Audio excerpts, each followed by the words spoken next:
Assalamualaikum warahmatullahi wabarakatuh. Selamat pagi anak-anak. Semoga semua dalam keadaan sehat ya. Jangan lupa tetap mematuhi protokol kesehatan, memakai masker, jaga jarak, dan menggunakan protokol kesehatan yang lain. Kita masuk ke pertemuan pertama pada mata pelajaran seni budaya kelas 7 nomor 2, yaitu menerapkan ragam hias pada bahan tekstil.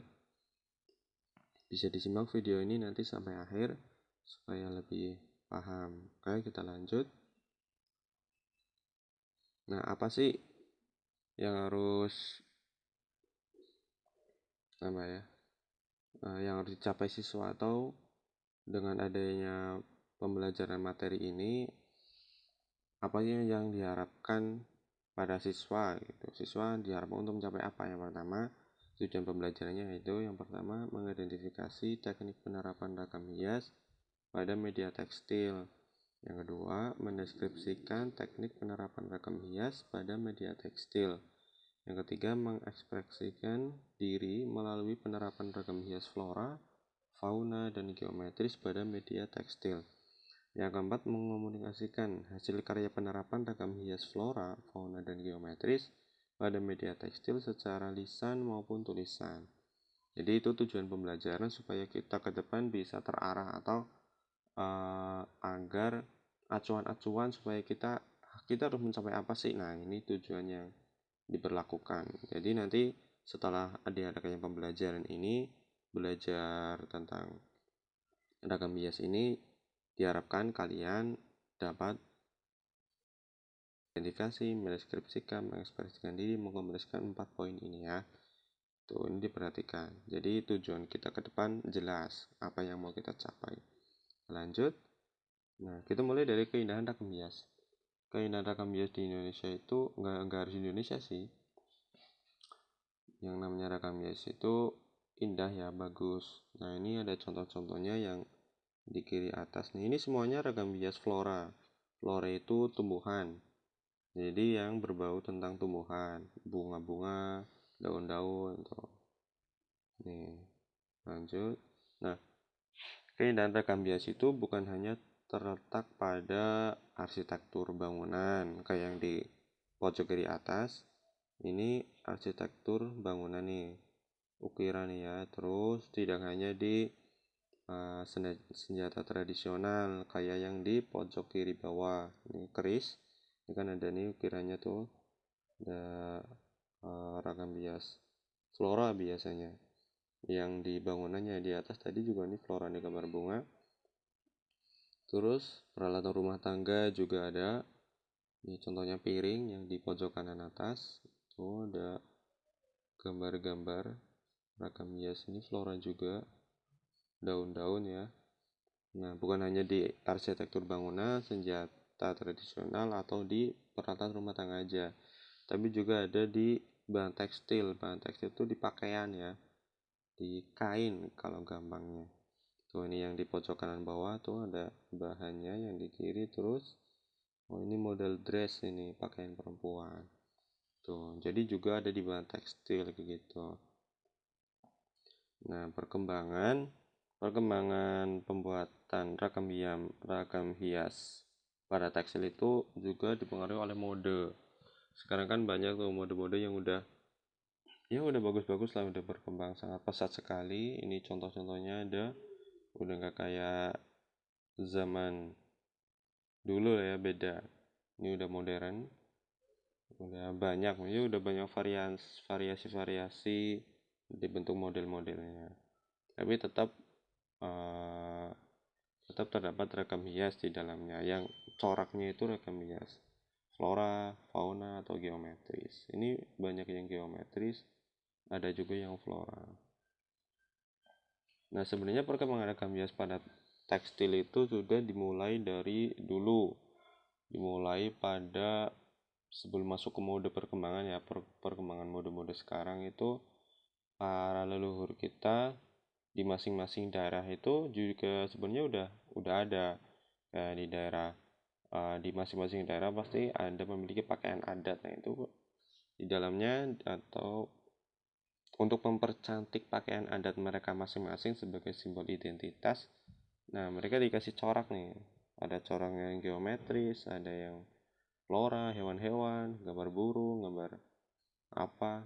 Ada yang juga gambar bunga, yang flora, yang tumbuhan. Ini contoh-contohnya ada. Ini dari pakaian adat masing-masing daerah di Indonesia. Sebenarnya bukan hanya ini, tapi yang dicontohin cuma 4. Tiap daerah pasti ada corak tersendiri kayak gitu. Ada identitas lah, identik masing-masing daerah. Oke, lanjut. Jadi penerapan ragam hias pada bahan tekstil itu sudah tersebar banyak di wilayah Indonesia. Ini yang sebelah kiri, yang atas ya, yang sebelah kiri ini yang flora, gambar bunga. Yang di tengah yang ada tulisannya itu gambar kupu-kupu ya. Ini ragam fauna hewan. Nah, ini yang geometris. Geometris itu bentuknya simetris semua tuh sama. Tuh, itu tersebar di seluruh daerah Indonesia. Jadi masing-masing daerah itu punya ragam mereka sendiri-sendiri. Tapi dikelompokkan yang banyak itu dominan ke flora, fauna, sama geometris. Cuma 3 itu. Oke, lanjut. Nah, kita masuk ke A, penerapan ragam hias pada bahan tekstil. Penerapan yang dilakukan atau cara untuk membuat ragam hias pada bahan tekstil itu dengan cara apa aja sih? Yang pertama itu ada membatik. Membatik itu yang kain polos putih, terus pakai cutting, terus digambar, itu batik. Ada yang pakai kayak gitu, ada juga yang pakai cap. Batik cap kan ada.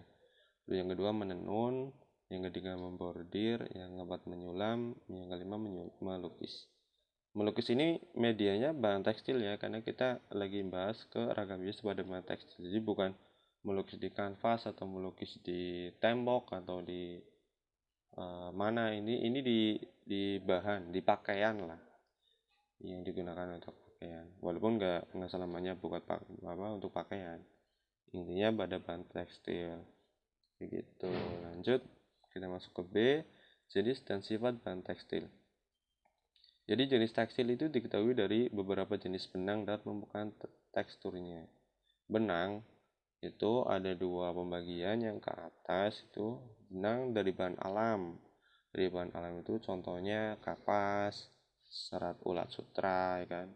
Itu dari ulat nanti yang mereka membentuk benang-benang serat sutra itu nanti yang bisa dibikin sutra. Terus juga dari bulu domba itu juga bisa digunakan.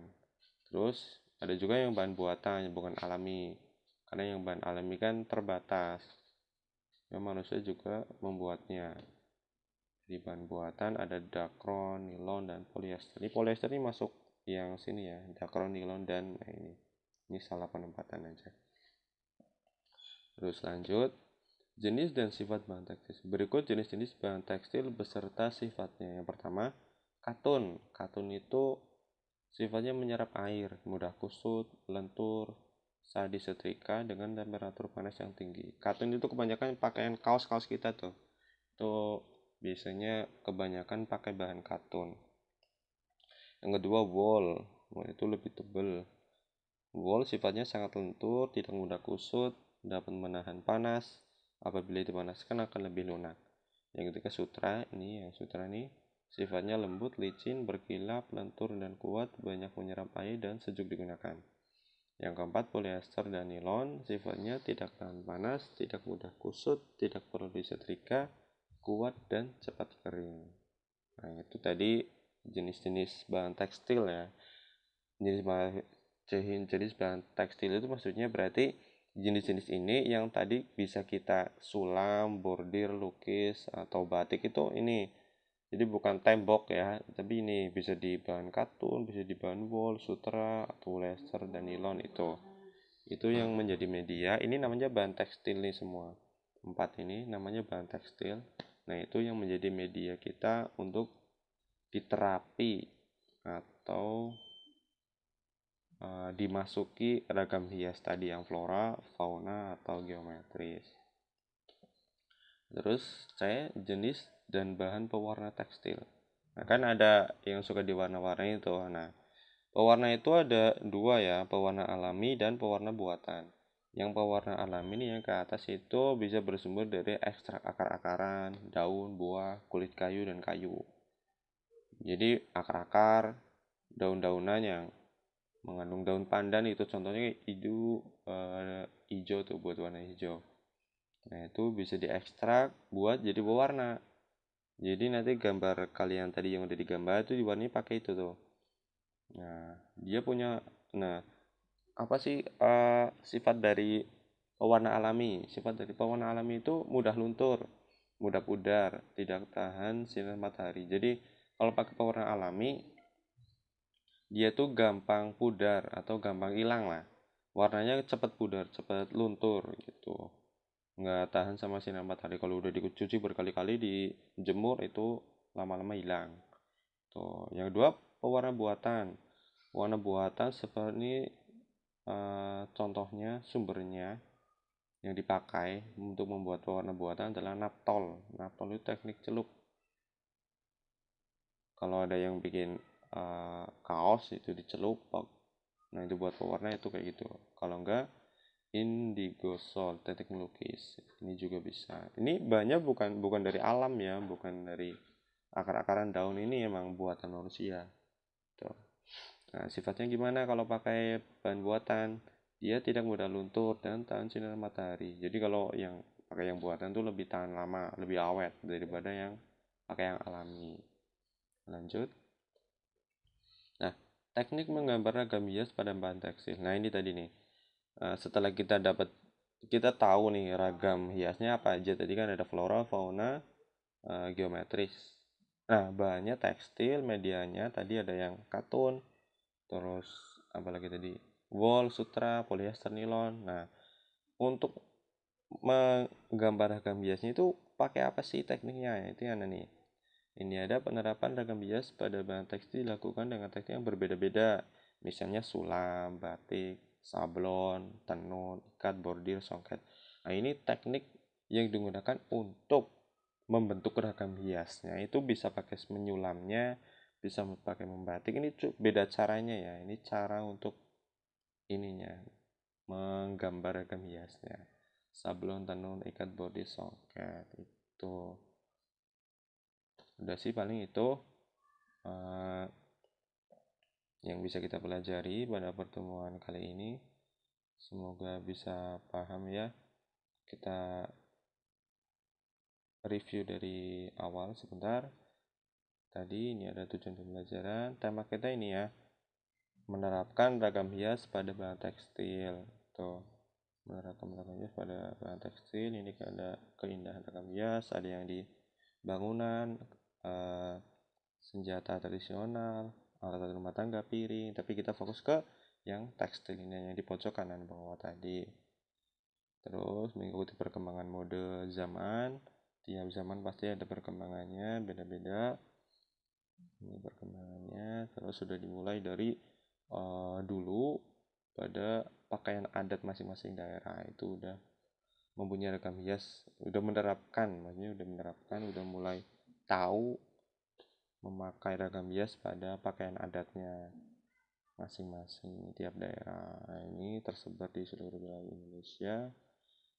Ini juga sama yang ada di akhir tadi, caranya membatik, menenun, membordir, menyulam, melukis. Terus ada jenisnya. Jenis bahan tekstil benang, ada yang dari alam, itu berupa kapas, pohon kapas, yaitu diambil kapasnya, serat ulat sutra dan bulu domba yang buatan dakron, nilon, dan polyester. Terus ini tadi jenis bahan tekstilnya dan sifatnya ada katun, wool, sutra, polyester, dan sifatnya masing-masing. Jenis pewarna juga ada yang alami buatan, yang alami ekstrak akar-akaran, daun, buah, kayu, yang buatan teknik celup dan teknik lukis, yang alami mudah luntur, mudah hilang ya, mudah rusak gitu. Yang buatan lebih tahan lama. Nah, ini yang tadi tekniknya untuk memunculkan gambarnya itu untuk menggambar ragam hias pada bahan tekstil bisa menggunakan teknik sulam, batik, sablon, tenun, ikat, body, dan songket. Nah, ini tugas buat kalian, dicatat di buku tulis ya. Apa sih yang kalian ketahui tentang membatik, menenun, membordir, menyulam, melukis? Nah, tuh membatik siapa? Misal pengertiannya, oh membatik itu kayak gini, caranya kayak gini gitu. Nggak harus pengertian saja ya. Misal kalian tahu contoh batiknya, ada batik apa aja, nah, itu ditulis saja. Membatik A, membatik S1, membatik. Yang kalian ketahui tentang membatik apa? Misal pengertiannya apa, terus caranya apa, gitu. Jadi nanti masing-masing anak berbeda karya. Hasil dari masing-masing anak beda-beda. Menenun apa? Yang kalian ketahui tentang menenun itu apa? Semua yang berkaitan dengan menenun, nah, kalian sebutin ditulis di buku tulis masing-masing. Membordir, menyulam, dan melukis. Nah itu saja, semoga apa yang kita pelajari hari ini dapat bermanfaat, dan di masa-masa pandemi ini kita tetap harus belajar walaupun lewat online, agar kebiasaan kita untuk belajar, untuk menulis, untuk membaca itu tidak hilang hanya karena ada pandemi seperti ini. Jadi kita nggak kaget ketika pandemi sudah hilang, itu nggak harus memulai dari awal, dari nol lagi. Semangat terus, tetap jaga kesehatan paling utama ya, karena kalau kita nggak sehat, sekolahnya juga terhambat, belajarnya terhambat. Jangan keluar dari rumah dengan keperluan yang tidak penting. Tetap patuhi protokol kesehatan, memakai masker, jaga jarak, itu penting sekali. Cuci tangan juga, kalau nggak pakai hand sanitizer. Oke, marilah kita tutup pembelajaran pada pertemuan kali ini dengan bacaan hamdalah bersama. Alhamdulillahirabbil alamin. Sekian dari saya. Wassalamualaikum warahmatullahi wabarakatuh.